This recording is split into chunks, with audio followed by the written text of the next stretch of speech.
Presiden Prabowo Subianto mencopot kepala BGN kala itu yakni Dadan Hindayana dan kurang dari 24 jam akhirnya ditetapkan sebagai tersangka dan langsung ditahan. Pak Prabowo kan selama ini diragukan oleh publik, jadi dianggap selalu omon-omon kalau berpidato. Ini bukti bahwa Pak Prabowo serius untuk memberantas ini. Bagi saya persoalan BGN terutama dalam kasus hukumnya ini semacam dalam tanda kutip intimidasi secara politik. Unggahannya seperti ini. Kepada yang terhormat Ibu Nani Esdeyang, selamat atas jabatan baru sebagai Kepala BGN. Terima kasih juga atas hadiah indah yang telah diberikan kepada saya. Maksudnya apa? Itu udah buka sekalian, kan itu ditunggu oleh publik. Pak Presiden sudah mempersilahkan bagi penegak hukum kalau butuh sesuatu tolong sampaikan, saya akan memberikan backup terkait pengungkapan yang dianggap selama ini dirasa janggal atau ada pelanggaran-pelanggaran.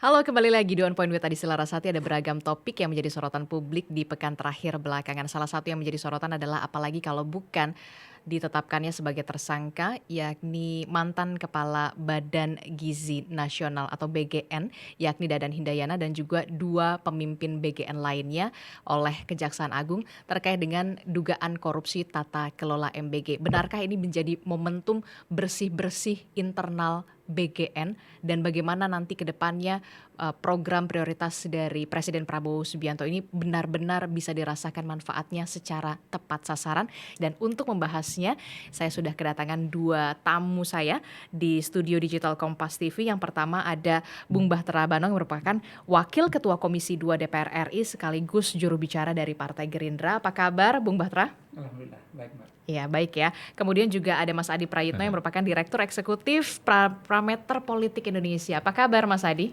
Sejauh ini oke-oke aja. Oke, sejauh ini oke-oke aja walaupun rupiah lagi nggak oke ya. Saya tidak terpengaruh, nggak punya dolar saya. Nah, kalau ya pastilah ya ekonomi lagi bergejolak juga begitu kan, lagi ya dirasa masih tidak baik-baik saja begitu, tapi segala upaya masih terus dilakukan oleh pemerintah. Nah, saya ini ke Bung Bahtera dulu. Bung Bahtera, ini kan kalau kita lihat kemarin gitu ya, Presiden Prabowo Subianto mencopot kepala BGN kala itu yakni Dadan Hindayana dan kurang dari 24 jam akhirnya ditetapkan sebagai tersangka dan langsung ditahan. Benarkah Presiden Prabowo Subianto sudah mengetahui atau sudah mendapatkan laporan-laporan soal Dadan CS?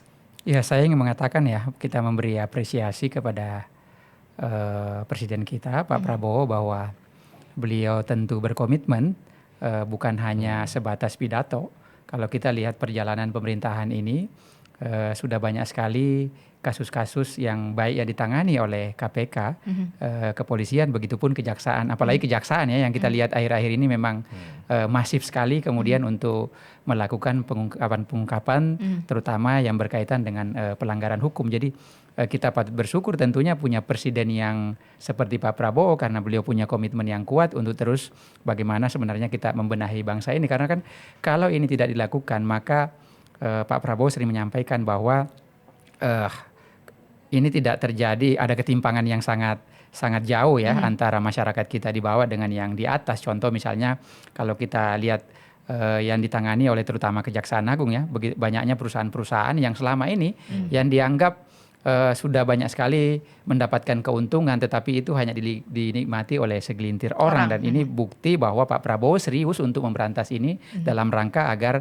pemerataan ekonomi ini tentu bisa dirasakan oleh seluruh rakyat Indonesia. Jadi itu yang poin yang paling penting yang harus kita apresiasi terhadap keinginan kuat Pak Prabowo untuk menuntaskan persoalan-persoalan tersebut. Oke, kita juga apresiasi karena apa? Kalau soal program prioritas MBG ini kan memang uangnya dari rakyat dan untuk rakyat lagi, begitu ya. Tentu harus ada transparansi di sana, begitu ya, untuk bisa melakukan pelaksanaan yang benar-benar bisa optimal. Nah, kalau menurut Mas Adi Pray, penahanan Dadan CS ini memang sudah terprediksikah sebelumnya? Ya, dua hal sebenarnya Adisti. Pertama, kalau kita membaca argumen-argumen survei, termasuk survei yang terbaru kita punya di bulan April, salah satu approval rating yang menyebabkan tingkat kepuasan publik terhadap Pak Prabowo itu masih relatif cukup tinggi selain MBG adalah soal pemberantasan korupsi. Jadi selama kurang lebih sekitar setahun 6 bulan, ketika begitu banyak pengungkapan kasus-kasus korupsi, baik yang dilakukan oleh kawan-kawan kejaksaan dan KPK, hasil koruptornya juga duitnya itu dipamerin, itu sesuatu yang menurut publik cukup bagus. Ini menegaskan betapa salah satu persoalan kebangsaan kita dieksekusi oleh pemerintah. Kan selama ini kita selalu teriak-teriak soal korupsi. Ini kok banyak sekali yang tidak tersentuh, kemudian masih berkeliaran, jumlahnya cukup fantastis. Tapi ketika di tangan Pak Prabowo Subianto, pengungkapan itu mendapatkan hal-hal yang sifatnya cukup membuat publik itu dengan kinerja Pak Prabowo. Ada dua top of mind. Apa yang kemudian membuat publik itu puas kepada Pak Prabowo? Satu adalah MBG, yang kedua adalah soal pemberantasan korupsi. Itu satu. Yang kedua, soal pergantian Pak Dadan Hindayana dan dua wakilnya itu, bagi saya sebenarnya ini adalah untuk menjawab tantangan publik. Bahkan banyak pihak yang ngomong kenapa nggak dari tahun lalu, ini sih diganti gitu ya. Karena kan sebenarnya begitu banyak compang-camping dalam praktiknya. Jadi menurut Anda ini cuma menunggu waktu? Menunggu waktu. Tentu presiden itu bukan tidak mendengarkan masukan dan aspirasi publik. Tapi kan seringkali siapapun yang memberikan masukan, kritik, bully-bullyan di medsos, maunya kalau kritik sekarang langsung dieksekusi. Kan tidak sederhana itu. Pasti presiden dan para pembantunya punya atensi terkait siapapun yang dikritik. MBG dalam banyak hal kan tidak diprotes oleh publik. Ini dianggap sebagai program populis. Yang dikritik itu adalah implementasinya. Betul. Kok ini sih banyak keracunan sih gitu ya. Dan banyak hal-hal yang sifatnya kontroversial dari Pak Dadan dan kawan-kawannya ini kan sebenarnya sudah disorot. Di tengah efisiensi tapi kemudian ada pengadaan. Motor listrik lah, anggarannya fantastis lah, kaos kaki, laptop, macam panjang kali lebar. Jadi hal-hal yang semacam ini yang menurut saya anti klimaks, yang mengkonfirmasi sepertinya bagi presiden bahwa ini tidak bisa ditoleransi. Yang kedua tentu yang menjadi atensi yang cukup serius, karena tidak lama setelah dicopot dalam posisinya, 3 pimpinan BG ini langsung berurusan dengan hukum. Itu artinya apa? Bahwa kritik publik yang selalu mengatakan bahwa MBG itu rentan, diselewengkan, disalahgunakan, itu akan konfirmasi. Yang ingin saya katakan adalah di pemerintahan kali ini siapapun yang jadi pejabat publik, entah itu menteri, wakil menteri, kepala badan, yang pejabat-pejabat yang lain, jangan pernah main-main dengan duit negara, udah itu saja. Dan saya kira Pak Prabowo Subianto ketika bilang akan mengejar korupsi itu sampai Antartika itu bukan main-main. Meski banyak di medsos lah khususnya, ini omon-omon. Tapi bagi saya penindakan kasus korupsi Indonesia cukup luar biasa. Fluktuasinya itu naik terus, tidak pernah turun. Dan saya kira kalau persoalan korupsi, kalau betul ada temuan-temuan di MBG itu hal-hal yang menyimpang, tentu jangan hanya berhenti di 3 orang ini. Harus ada ya hal-hal yang lebih konkret, komprehensif, harus diungkap. Ini duit negara kok untuk kepentingan rakyat, bukan untuk yang lain. Saya kira di situ sih ada istilah. Kalau tadi banyak juga publik mengatakan kenapa harus dicopot dulu, kenapa tidak kalau memang sudah ada laporan sebelumnya, kenapa pada saat menjabat saja. Itu yang banyak juga menjadi pertanyaan, kenapa baru sekarang begitu ya, setelah dicopot baru kemudian ditersangkakan dan ditahan. Benarkah menunggu momentum? Ya tentu Pak Presiden kan juga seperti yang dikatakan tadi Bang Adi bahwa setiap masukan baik itu dari internal presiden itu sendiri, kementerian lembaga, begitupun dari DPR atau masyarakat, kan tentu tidak bisa misalnya hari ini dilaporkan terus kemudian besok atau lusa atau seminggu paling lama misalnya terus kemudian harus ditindaklanjuti, karena ini kan adalah akumulasi dari banyaknya peristiwa-peristiwa. Terus kemudian presiden juga menyampaikan bahwa ini terus dilakukan audit internal selama 1,5 tahun perjalanan MBG ini. Rentetan peristiwanya cukup banyak dan mungkin Pak Presiden kemarin sudah menganggap bahwa ini sudah terlalu keterlaluan, diberi kesempatan untuk memperbaiki terutama yang menyangkut soal uang-uang rakyat, karena Pak Prabowo sangat tidak mentoleransi terkait dengan penggunaan uang negara untuk kepentingan rakyat terus kemudian dikelola secara tidak adil, dikelola secara tidak jujur, dan ada istilahnya penyimpangan-penyimpangan di sana. Dan tentu puncaknya lah kemarin kemudian terus Pak Prabowo mengambil sikap tegas bahwa ini nggak bisa ditoleransi lagi, terus kemudian ya harus dilakukan pencopotan. Tapi pidato Presiden Prabowo Subianto pada saat di Sentul kemarin, beliau mengatakan sebenarnya saya menyayangkan begitu ya, dan saya terpaksa harus melakukan pencopotan. Apa yang bisa dicermati dari itu? Padahal saya sudah percaya. Apa yang bisa dicermati dari? Iya, beliau kan memberikan kepercayaan yang sangat besar ya kepada Pak Dadan selama ini setiap usulan-usulan program kerja terkait MBG semuanya diberi keluasaan, tetapi Pak Prabowo juga mengatakan saya bersedih karena secara emosional kan dekat, tetapi tidak ada toleransi antara hubungan personal dengan pelanggaran-pelanggaran yang tidak bisa ditoleransi pula. Apalagi beliau mengingat pesan almarhum ayahnya bahwa yang menyangkut untuk kepentingan publik, untuk kepentingan masyarakat harus dahulukan kepentingan masyarakat. Nggak ada persoalan pribadi, nggak ada persoalan hubungan emosional terus kemudian harus melindungi itu. Jadi itulah komitmen Pak Prabowo bahwa orang terdekatnya sekalipun kalau melakukan pelanggaran, kalau dianggap mengelola sesuatu tidak tepat, maka beliau akan melakukan tindakan yang tegas. Nah, itulah bukti komitmen Pak Prabowo terkait soal penegakan hukum yang selama ini orang meragukan itu. Nah, jadi kita lihat lah ya, tapi Pak Prabowo kan begini, sering menyampaikan bahwa semua kritikan publik hari ini tentu pastilah didengar, tetapi tidak mungkin misalnya begitu ada kritikan langsung dieksekusi, begitu ada kritikan besok langsung diselesaikan, tidak begitu juga kan mengelola negara. Tentu mengelola negara ini kan pastilah harus dengan yang cermat juga, tidak boleh juga gegabah mengambil keputusan-keputusan. Dan menurut hemat saya banyak sekali perkembangan-perkembangan, tentu karena begini ya, ini kan program prioritas pemerintah. Bayangkan saja Mbak, ya mungkin saya nggak tahu ya Mas Adi, saya boleh agak curhat sedikit. Saya berkeliling ke dapil saya, apalagi dapil saya Pak di Sulawesi Tenggara, ada daerah pulau-pulau. Kita seringkali menyaksikan anak-anak kita di sana berangkat ke sekolah harus menyeberang jembatan, sampai di sekolah mereka nggak sarapan.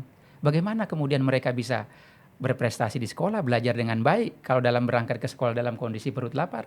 Bagaimana mereka kemudian bisa secara mental fisiknya bisa bagus kalau misalnya kekurangan sana sini gizi? Nah, itulah yang menyebabkan semua Pak Prabowo kemudian melandasi bagaimana program MBG ini harus berjalan terus karena kebermanfaatannya sangat banyak, terutama bagi daerah-daerah pelosok. Nah, makanya kemarin Pak Presiden memanggil Kepala BGN yang baru memberikan instruksi bahwa sekarang bukan hanya soal kuantitasnya, tetapi kualitasnya harus sangat diperhatikan. Dan terutama yang paling penting adalah daerah-daerah yang paling membutuhkan dulu. Jadi harus ada tepat sasaran. Jadi 3T, boleh misalnya kuantitasnya dikebut, tetapi di sisi lain jangan lupa soal kualitas. Karena ini yang selama ini dikeluhkan publik Mas Adi.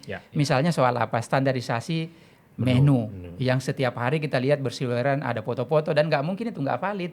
Karena pasti kan sumbernya mereka foto itu dari penyediaan dari makanan-makanan itu. Jadi itu juga yang menyebabkan Pak Presiden marah besar terhadap kondisi BGN yang selama ini. Makanya beliau pengen agar ada perombakan dan kemudian harus ditangani secara menyeluruh. Oke, jadi selama ini berarti laporan itu diterima oleh Pak Prabowo dan juga didengar gitu. Apalagi kita tahu BGN adalah badan yang kurang dari 2 tahun kalau tidak salah dibentuk begitu ya.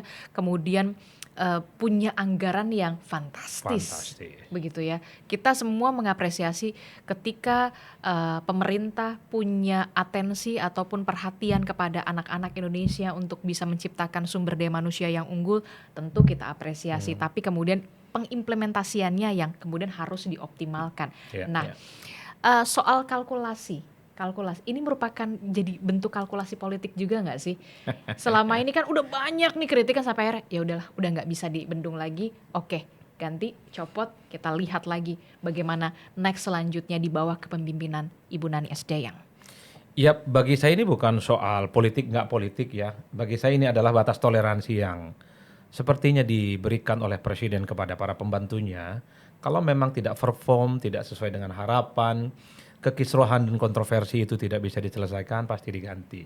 Dan itu yang terjadi pada BGN, 3 orang bahkan, ketua dan wakil ketuanya. Kan kalau kita mau jujur sebenarnya, kalau kita tracking satu persatu, Pak Dadan Hindayana itu kan relatif agak kurang diterima oleh publik sebagai kepala BGN. Ini ahli serangga, kok tiba-tiba ngurusin soal badan gizi nasional misalnya. Kan banyak yang menyarankan, kenapa bukan dokter?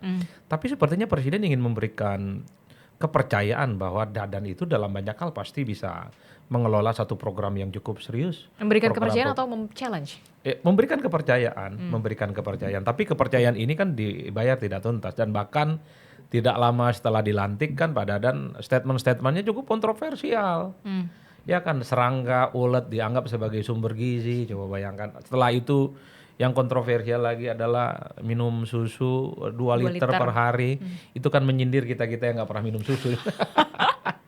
Terus apalagi bahkan yang teranyar itu Aristi mau ngasih MBG ke Arab Saudi coba kok itu nggak make sense. Seperti inilah yang saya sebut sebagai Jadi menurut Anda sudah terlalu banyak ya Yes. pernyataan-pernyataan kontroversial dan pernyataan Betul. yang Makanya kalau kita tracking loh di medsos ya, kenapa sih nggak tahun lalu nih orang dicopot gitu loh.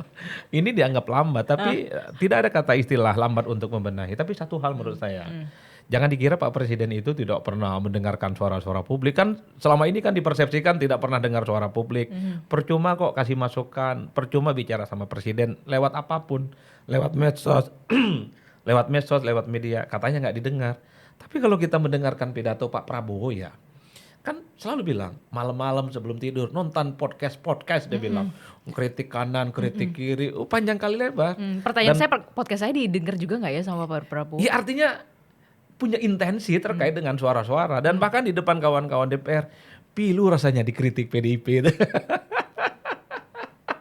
itu pengakuan yang menurut saya tidak gampang dari seorang presiden. Dihitung satu persatu siapa yang mengkritik. Ada profesor panjang kali lebar. Kan itu yang selalu disampaikan oleh Pak Prabowo Subianto ya. Tapi yang ingin saya katakan adalah bahwa jangan dikira presiden itu tidak tahu apa-apa dengan sesuatu yang selama ini menjadi sesuatu atensi publik. Tapi yang kedua bagi saya Adisti, yang paling penting adalah ini adalah sebagai upaya untuk bagaimana sebenarnya mengembalikan publik ya soal kepercayaan pada program yang strategis. Saya di tempat ini juga ngomong Bang Batra selalu ngomong kalau bicara tentang wajah politiknya Pak Prabowo Subianto hari ini bolak-balik panjang kali lebar adalah MBG. Jadi MBG itu adalah menjadi daya tahan yang cukup signifikan, selalu menjadi atensi publik, program-program kerakyatan dan populer. Bahkan tingkat awareness publik itu 96% tahu ini adalah program pemerintah. Dan pelaksanaan dari program MBG itu sekitar 74% masyarakat merasa puas. Ya bahwa ada yang tidak puas iya, bahwa ada compang-camping kekurangan iya. Tapi mostly secara mayoritas masyarakat menganggap program bergizi gratis ini bagus. Apa yang ingin saya katakan adalah MBG ini adalah wajah pemerintah dan presiden hari ini. Program yang dicintai tapi juga program yang paling banyak kritikan-kritikannya. Rindu tapi benci, kira-kira begitu, mirip-mirip judul sebuah lagu ini ya. Nah itu dia, ini yang juga ya kenapa disorot karena baru di tahun kepemimpinannya Presiden Prabowo Subianto ada program semacam ini MBG dan tentu pengimplementasian yang benar-benar optimal itulah yang kemudian dinantikan begitu, terutama di 3T yang benar-benar anak harus benar-benar diperhatikan soal gizinya. Nah kalau saya juga bertanya begitu ya, ketiga kepemimpinan di bawah Dadan CS ini kan kita tahu ini program presiden dari Prabowo Subianto begitu dengan anggaran yang fantastis. Kok bisa ya seberani itu melakukan dugaan penyimpangan tata kelola MBG menurut Mas Adi? Ya mungkin ada orang yang merasa sok dekat, sok asik, tidak tersentuh oleh persoalan hukum, kira-kira begitu. Tapi yakinlah bahwa setiap sekecil apapun penyelewengan terkait dengan uang negara, tinggal tunggu waktu. Dieksekusi oleh yang sedang berkuasa atau dieksekusi setelah ada pergantian kepemimpinan. Kan itu yang terjadi. Bahkan kita melihat praktik-praktik korupsi yang diungkap oleh pemerintahan hari ini itu kan terkait juga dengan peristiwa-peristiwa masa lampau. Artinya apa? Pejabat publik jangan pernah main-main. Jangan pernah nyerong-nyerong dengan duit negara. Udah itu saja kuncinya Adisti. Secanggih apapun saya kira penegak hukum kita sudah punya begitu banyak instrumen untuk bisa mendeteksi dan mengeksekusi itu semua. KPK, kejaksaan, apalagi polisi, tentara. Saya kira hakul yakin punya data-data siapa yang melakukan tindakan-tindakan melanggar hukum itu. Tinggal presiden perintahkan, tinggal presiden tunjuk. Kira-kira siapa yang harus dieksekusi. Kan kira-kira begitu. Bahkan kemarin pidato politik Pak Prabowo kan ngomong bahwa memerintahkan kepada KPK dan Kejaksaan untuk mengeksekusi para koruptor. Apapun yang dibutuhkan akan disiapkan. Dan bahkan kalau mau jujur Adisti, bicara tentang kebocoran negara, ini bukan kali ini saja Prabowo. Di bukunya yang Paradoks Indonesia itu ada. Dan bahkan kalau kita mengikuti debat kandidat calon presiden 2014, Pak Prabowo juga ngomong salah satu persoalan mengerikan sebuah negara itu adalah korupsi. Dengan cara kebocoran-kebocoran itu. Jadi Pak Prabowo itu setelah jadi presiden, apa yang ada di pikirannya itulah yang dilakukan. Ya ini memburu para koruptor itu tanpa ampun. orang-orang yang dianggap dekat mungkin, pernah juga terlibat dalam proses politik bersama mungkin. Tapi kalau memang tidak sesuai dengan hukum, melanggar dieksekusi. Bahkan kalau kita mendengarkan pidato politik Pak Prabowo ketika ada unsur-unsur partai kan disebut, oh dari Gerindra ya, kepala daerah Gerindra ya. Tapi hati-hati ya, kalau salah pasti akan diuber. Kan kayak gitu Pak Prabowo ngomongnya. Publik mungkin menganggap itu nadanya bercanda ya. Tapi kalau dihitung rata-rata, eksekusinya nggak bercanda. Aha. Ngeri-ngeri sedap nih kalau Oke. melanggar hukum kan kira-kira begitu. Nah itu, jadi tidak ada yang untouchable ya. Siapapun mau itu dari manapun, dari partai, walaupun dari partai Gerindra pun nggak pandang bulu. Nah dari DPR sendiri selama ini fungsi pengawasannya seperti apa? Kalau saya sempat melihat Ketua Banggar DPR Pak Said Abdullah sempat mengatakan sebenarnya dari DPR sendiri sudah berulang kali mengingatkan Pak Dadan untuk bisa fokus kepada tata kelola MBG. Di luar itu mulai dari sepeda motor pengadaannya, kemudian kaos kaki, tablet dan segala macamnya, fokusnya dulu saja di MBG-nya. Sejauh ini memang pengawasan dari DPR seperti apa? Sudah sering kali diingatkan. Iya, kalau dari DPR kan sebagaimana penyampaian pimpinan kami juga ya, Pak Dasko, bahwa Komisi 9 sebetulnya yang bermitra dengan BGN ini sudah sering kali mengingatkan, dan itu juga salah satu poin kemudian masukan dari DPR yang menjadi alasan Pak Prabowo melakukan pencopotan. Tetapi yang paling penting saya mau katakan begini Mbak Adisti dan Mas Adi, bahwa ini kan warning buat keseluruhan kementerian lembaga sebetulnya, bahwa momentum ini momentum Pak Prabowo ingin menunjukkan kepada publik bahwa jangan coba-coba bermain serong, atau istilahnya bahwa jangan coba-coba mengakal-akali sesuatu. Dan kalau soal kinerjanya tidak bagus, maka Pak Presiden gak ada urusan, pasti akan dicopot. Jadi warning kepada kementerian semua lembaga bahwa harus bekerja dengan serius, terutama yang menyangkut hubungan publik, hubungan masyarakat. Karena kan pemerintahan udah 1,5 tahun berjalan, maka kalau misalnya kementerian lembaga yang lain juga melakukan hal yang sama, pasti akan diselesaikan atau dieksekusi atau dicopot oleh Presiden. Jadi ini warning buat kita semua untuk terus berbuat yang terbaik terhadap masyarakat kita. Dan kalau kita lihat ya, Mas Adi tadi sudah menyampaikan bahwa dalam perjalanan pemerintahan Pak Prabowo ini, mungkin di pemerintahan inilah kita paling banyak menyaksikan berapa banyak misalnya uang-uang yang dipamerkan oleh Kejaksaan Agung. Kita tidak pernah menemukan di pemerintahan-pemerintahan sebelumnya, ternyata banyak sekali, terutama apa? Perusahaan-perusahaan yang nakal selama ini. Itulah Pak Prabowo kenapa misalnya under enforcing itu yang penting sekali, pengemplangan pajak itu, dan ini nggak seberapa yang kita saksikan hari ini. Dan ya kita lihat contoh kecil lagi Mas Adi, mohon maaf kalau saya ambil sampel dapil saya di Sultra, karena di sana kan banyak tambang-tambang. Sekarang nggak ada lagi tuh tambang-tambang koridor. Nggak berani orang.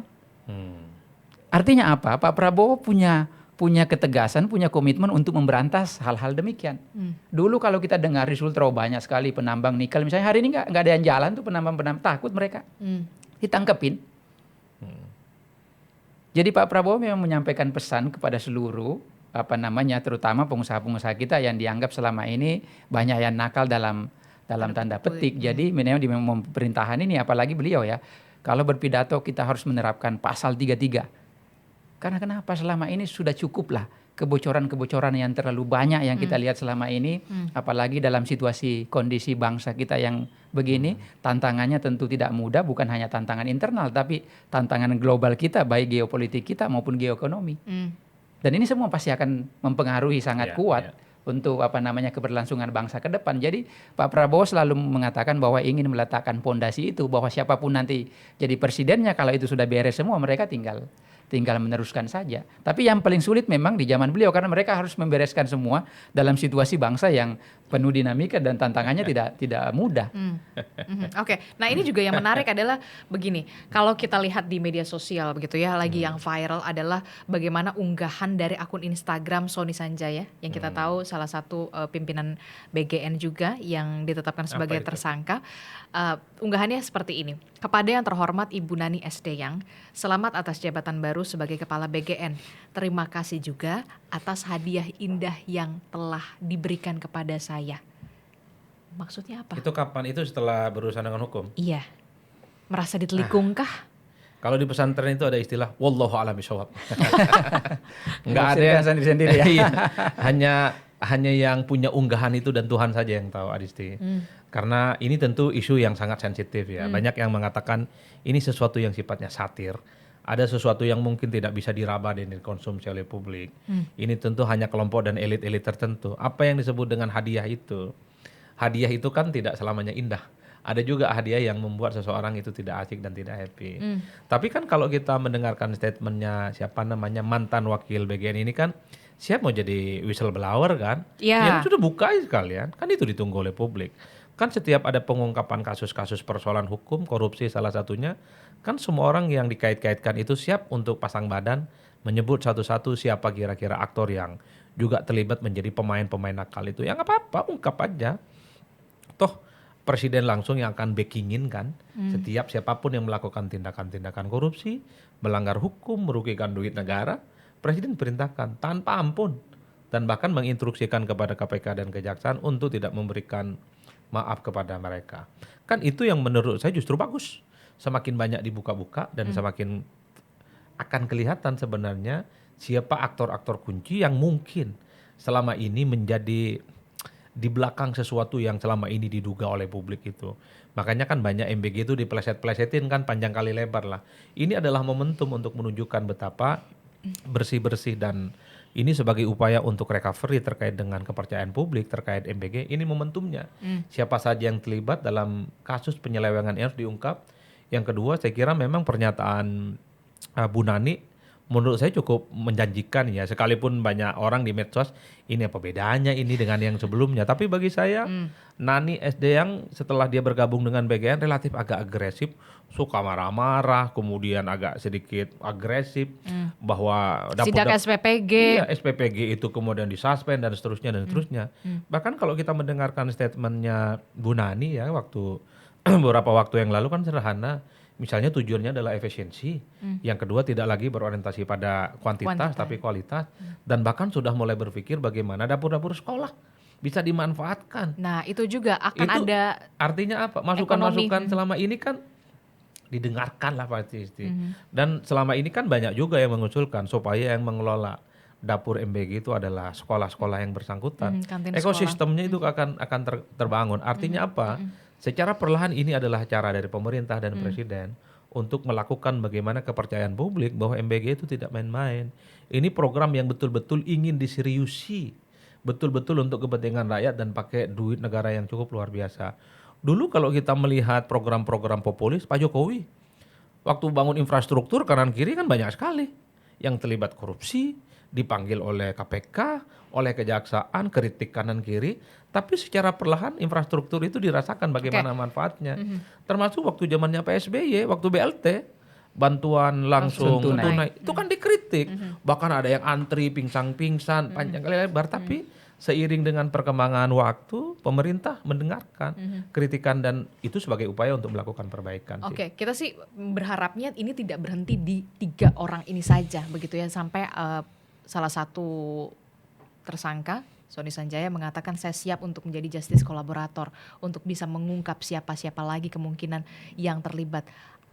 Ini artinya akan ada nama-nama selanjutnya, akan ada nama-nama lain yang merasa terancam.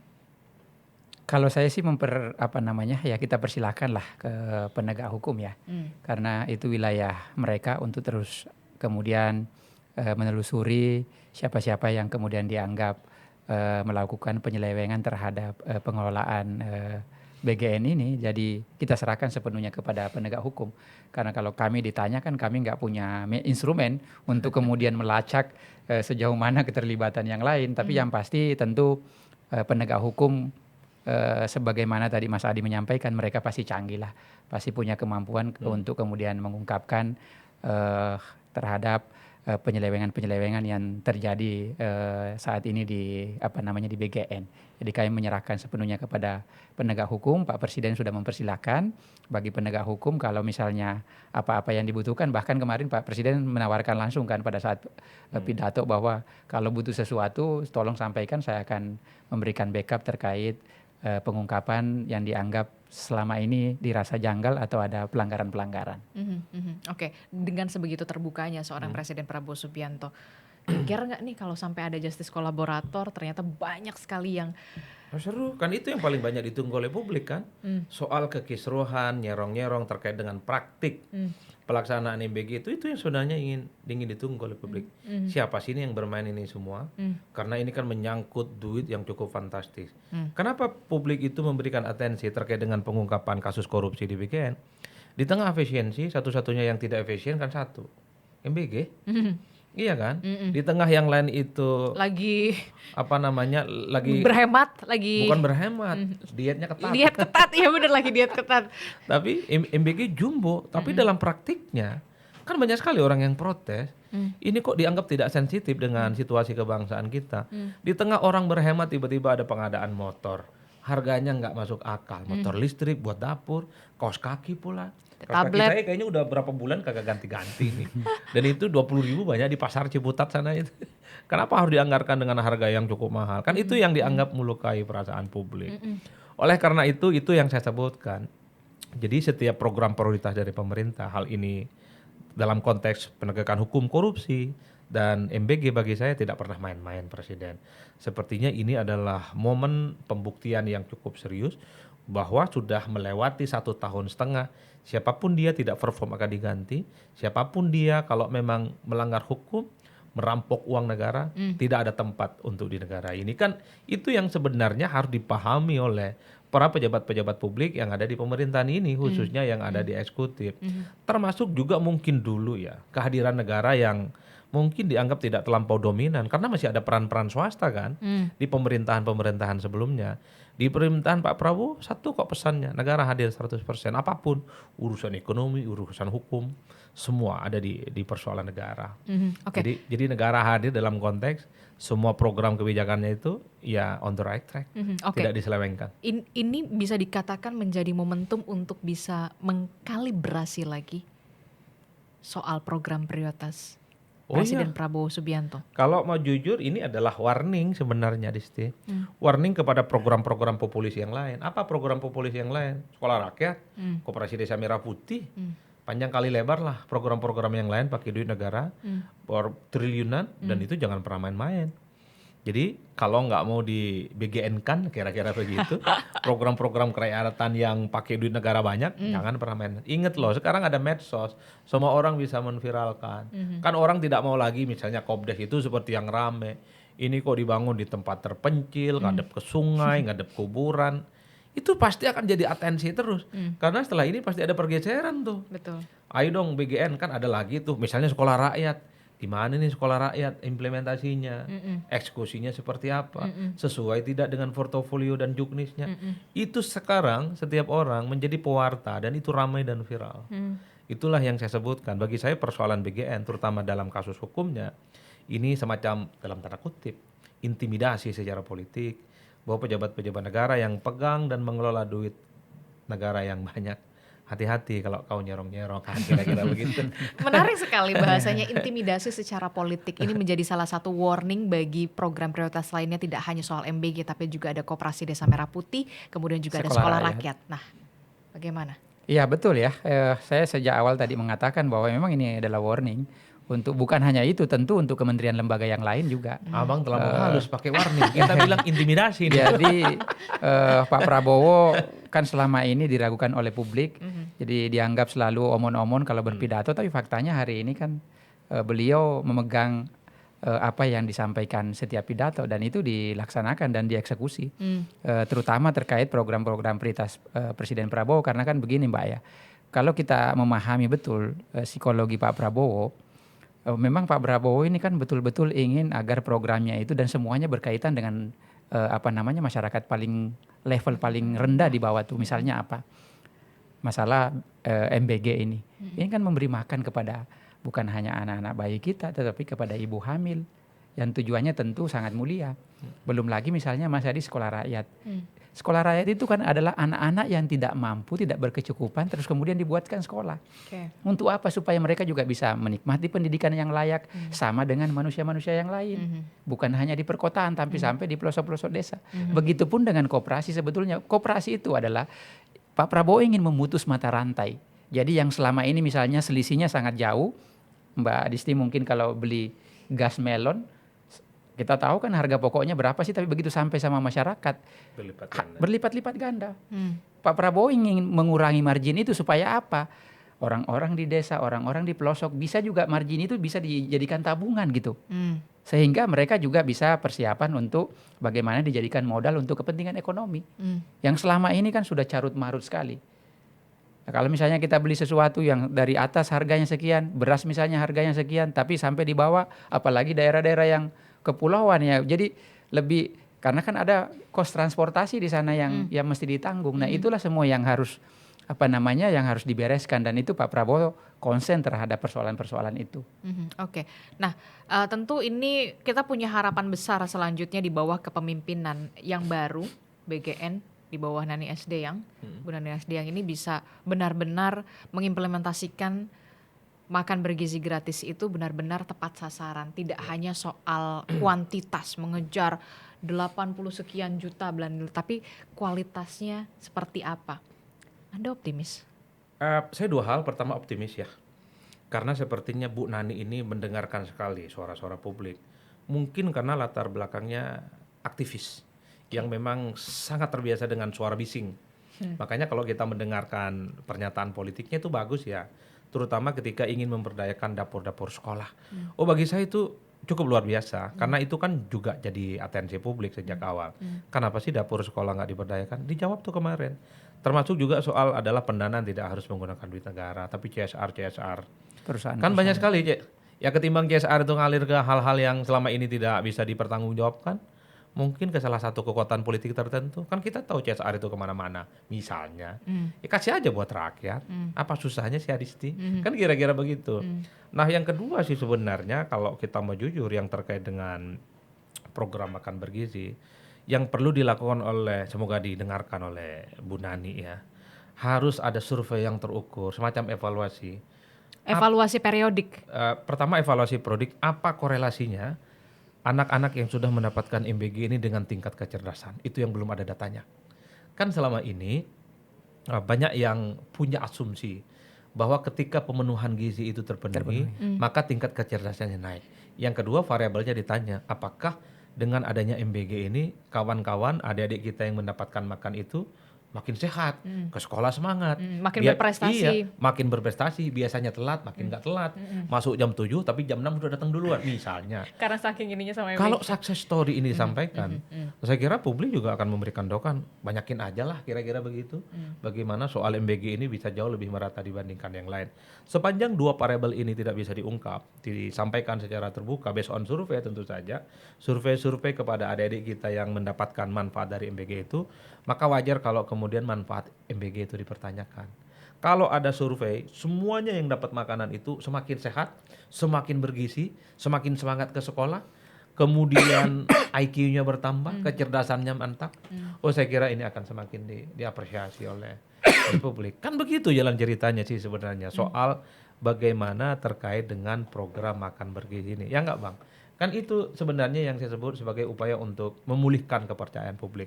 Nah yang kedua, perlu juga dievaluasi. Kan di sekitar Jabodetabek, Banten ini kan masuk daerah-daerah maju ya, kota. Masih perlu nggak sih MBG? Kira-kira begitu. Kalau memang daerah-daerah maju itu relatif tidak terlampau membutuhkan, sebaiknya dipindahkan ke daerah-daerah yang benar-benar jauh. membutuhkan. Kan kalau kita memberikan sesuatu kepada orang yang berkecukupan, agak kurang happy. Menunya tempe, menunya tahu, telurnya cuman separoh. Tapi kalau diberikan kepada orang yang agak susah, mendapatkan menu makanan tiap hari, jangankan telur, tempe aja sama kerupuk jadi nikmat gitu loh. Itu yang saya kira soal asas kemanfaatan yang jauh lebih tepat sasaran. Kira-kira begitu. Nah, terakhir kalau menurut selain masukan yang tadi dikatakan oleh Bung Adi Pray, itu bagus juga ya dikatakan oleh Mas Adi, ada evaluasi secara periodik, survei juga dilakukan. Ini menjadi masukan loh. Saya pikir dengan arahan Pak Presiden Prabowo menugaskan kepada kepala BGN yang baru, termasuk soal refocusing anggaran. Yang tadinya hal-hal yang tidak penting, misalnya buat apa sih kaos kaki, Ya. buat apa sih misalnya motor, Rebel, buat apa sih, jangankan itu, sum aja ada anggarannya. Ya. Jadi dengan cara itu Pak Presiden sudah memberikan arahan kepada Kepala BGN yang baru, hal-hal yang tidak penting, yang membuang-buang anggaran ini seharusnya tidak dilakukan, jangan lagi dilakukan berulang.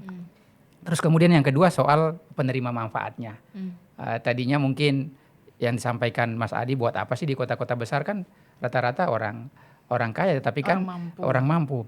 Dilihat Tapi lagi kan di sisi lain kan Pak Prabowo juga pengen pemerataan. Nah dengan kejadian ini Pak Prabowo juga melakukan bukan mengejar lagi soal kuantitasnya, tapi memprioritaskan daerah-daerah yang membutuhkan, terutama yang daerah 3T ini. Jadi memang banyak sekali saya pikir evaluasi yang dilakukan pasca kejadian atau peristiwa yang baru saja kita lihat beberapa hari terakhir ini. Nah mudah-mudahan itu semua bisa dijadikan langkah-langkah yang tepat. Terus kemudian belum lagi soal auditor. Saya percaya ya tadi Bang Adi kenapa soal bukan hanya Ibu Naniknya. Saya lihat kan personifikasinya bagus nih. Ditempatkan wakil kepala BGN dari perempuan juga, terus kemudian berlatar belakang auditor. Dan itu saya pikir sesuatu yang sangat bagus, yang mungkin selama ini ada anggaran-anggaran atau kebocoran-kebocoran lain di situ. Dengan pengalaman sebagai auditor itu bisa dimaksimalkan untuk kemudian membackup Ibu Nani, kemudian bagaimana tidak lagi terjadi penyelewengan-penyelewengan yang dilakukan sebelumnya. Dan kalau kita lihat ya selama 1,5 tahun, betul kata Mbak tadi, Ibu Nani ini paling sering turun ke bawah dan bahkan udah 1.000 dapur lebih yang disuspend. Nah sekarang Pak Prabowo juga menginstruksikan agar ada moratorium. Semua SPPG yang dianggap bermasalah hari ini semuanya harus dibereskan dulu. Supaya apa? Itu juga bisa mempengaruhi soal anggaran yang dianggap sangat besar ini.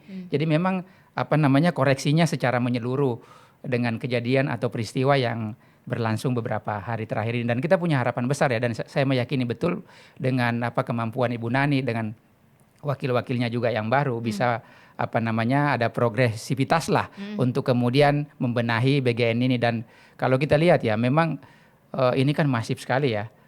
Itu juga mungkin yang menyebabkan kemarin itu dengan akhirnya kontrol kualitas itu terabaikan, dan Pak Prabowo ingin mengirim pesan kepada baik yang baru ini bahwa ini harus dibereskan secara menyeluruh tentunya ya, agar peristiwa-peristiwa yang seperti kemarin itu tidak terulang kembali. Oke. Evaluasi yang komprehensif supaya bisa menghasilkan output juga yang optimal dan juga tepat sasaran. Terakhir 3 poin kritis dari Anda, Mas Adi.